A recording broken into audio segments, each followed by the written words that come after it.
जिस शख्स की वीडियो आपके साथ शेयर की जा रही है, इस शख्स का ताल्लुक बाकायदा लय्ये से है और कहा जाता है कि ये शख्स सही सलामत है।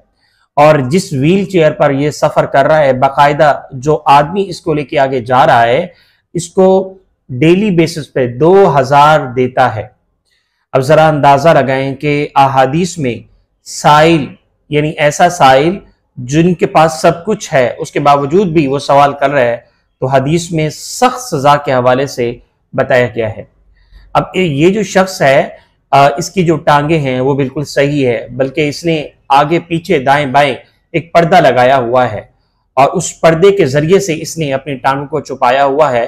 और कहा जाता है कि ये बेहतरीन गाड़ी पे सफ़र करता है और इसका बेहतरीन घर बना हुआ है। ज़रा अंदाज़ा लगाएं, अगर इस तरह के मामलात हम करेंगे तो अल्लाह की नाराज़गी का सबब बनेगा। एक बात। दूसरी बात यह है कि अगर इस तरह के मामलात करेंगे तो हम खुदा न खास्ता वो सफ़ेद पोश जो लोग हैं, जिनके अंदर अल्लाह ने सलाहियत तो रखी है, वो मेहनत भी करते हैं लेकिन उनके पास उजरत बहुत कम है और बाकायदा वो अपना घर चलाने से कासिर हैं, अपनी बच्चे को तालीम दिलाने से कासिर हैं, अपनी बुनियादी ज़रूरियात पूरी करने से कासिर हैं और यहाँ तक कि अपने बुनियादी तौर पर जो लिबास है वो लेने से कासिर हैं, अपने बच्चों का लिबास लेने से कासिर हैं। और इससे बढ़कर बात तो ये है कि वो खाना खाने से कासिर हैं, यानी इतना खाना वो नहीं ले सकते जिससे ये है कि उनका पेट भर सके। 2 वक्त का खाना तो दूर की बात, 1 वक्त का खाना भी लेना उनके लिए मुश्किल है। अब ज़कात जो है ऐसे लोगों के लिए अल्लाह सुब्हानहू व तआला ने हम सब पर फर्ज की है ताकि इन पर हम खर्च और सर्फ करें और हमारे माल में अल्लाह करीम बरकत दे और इन लोगों के जरिए से हमें अल्लाह सुब्हानहू व तआला तरक्की भी दे और इन लोगों के जरिए से अल्लाह सुब्हानहू व तआला हमारे लिए जन्नत का रास्ता आसान बनाए और इन लोगों के जरिए से बहुत सारी आफात अल्लाह सुब्हानहू व तआला हमसे दूर भी फरमाएगा। उसकी बुनियादी वजह यह है कि अहादीस में वाज़ेह है कि जो शख्स ज़कात देता है, ज़कात के अलावा दीगर अल्लाह के रास्ते में माल खर्च करता है, तो अल्लाह सुब्हानहू व तआला उसको बाकायदा माल बढ़ा चढ़ा के देता है और कहीं ज्यादा उसके माल में अल्लाह इजाफा फरमा देता है। बाकायदा एक वाक़या आपकी खिदमत में पेश करने जा रहा हूँ। ये वाक़या जो है जनाब मूसा अलैहिस्सलाम के दौर और ज़माने का है। जनाब मूसा अलैहिस्सलाम के पास एक शख्स आया, कहने लगा कि मेरे पास तो इतना खाना नहीं कि मैं अपना पेट भर सकूं, तो लिहाजा आपने अल्लाह से मांगे कि जो मेरा अल्लाह ने रिज़्क़ लिखा है मुझे एक ही वक्त में दे दें ताकि मैं एक दफ़ा तो पेट भर के खाना खा लूँ। तो मूसा अलैहिस्सलाम ने जवाब में फरमाया कि ऐसा ना करें, जो अल्लाह की हिकमत से आपको मिल रहा है बाकायदा उस पर गुजारा भी करें और तहम्मुल मिजाजी का मुजाहिरा करें। बहरहाल उन्होंने जिद की तो जनाब मूसा अलैहिस्सलाम ने अल्लाह से दुआ की और उसको जो अल्लाह ने उसका रिज़्क़ लिखा था वो बाकायदा मिल गया। उससे पहले जनाब मूसा अलैहिस्सलाम ने उनको कहा कि देखिए आपका रिज़्क़ इतना है, अगर आपको एक ही दफ़ा दी जाए तो वो भी बहुत ही कम है, तो अल्लाह की हिकमत के तहत आपको मिल रहा है वही बेहतर है।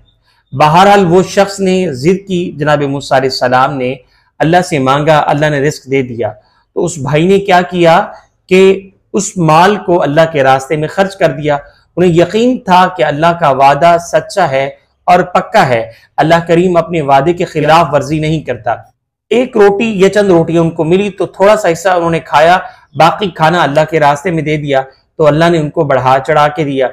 इसी तरह से वो देते रहे और अल्लाह उनको उनके रिज़्क़ में बरकत देता रहा और बढ़ता चढ़ता गया। तो इसी तरह से जनाब मूसा अलैहिस्सलाम सफ़र फरमा रहे थे और आपको भूख लगी तो करीबी लोगों से पूछा कि मुझे भूख लगी है, यहाँ कोई ऐसा शख्स है जो लोगों को खाना खिलाता हो? तो उन्होंने कहा कि फलां जगह पर एक ऐसा आदमी है जो अल्लाह के रास्ते में रिज़्क़ तकसीम करता है, लिहाजा आप वहां तशरीफ ले जाएं, मुमकिन है वहां से आपको खाने की बुनियादी ज़रूरियत आपकी पूरी अल्लाह कर दे। जनाब मूसा अलैहिस्सलाम सफ़र फरमाते हैं, वहां पर पहुंचते हैं और इसी तरह से दरियाफत करते हैं कि वो ये कौन शख्स है जो अल्लाह के रास्ते में इतना माल खर्च करता है। तो बाद में पता चला कि ये वही शख्स है जिनके पास खाने के लिए खाना नहीं था, बुनियादी जो ज़रूरियात है उसको पूरे करने के लिए इनके पास रिज़्क़ नहीं था। तो अल्लाह से मैंने मांग के दिया तो अल्लाह ने इनके रिज़्क़ में कितनी कुशादगी कर दी, चूंकि ये अल्लाह के रास्ते में माल खर्च करता है। तो ये तो एक बुनियादी वाक़या है। इसी तरह से अगर ऐसे लोग जो लोगों से माल मटोर कर ले जाते हैं और ये बहुत ही गलत काम है। जब आपके पास रिस्क है, जो लोग इसके हकदार हैं उन तक पहुंचना चाहिए। हमें भी चाहिए कि जब हम किसी चीज को तकसीम करें या माल को तकसीम करें या रिस्क को तकसीम करें या अल्लाह के रास्ते में माल और खर्च और सर्फ करना चाहें, तो उसमें देख लें कि ये भाई ये इसका हकदार है या नहीं। और पता करने के बावजूद भी हमें पता चलता है कि यह हकदार है तो दे देते हैं, लेकिन बाद में पता चलता है कि यह हकदार नहीं था, तो इसमें उम्मीद है अल्लाह सुब्हानहू व तआला इस मामले की माफी तलाफी कर देगा।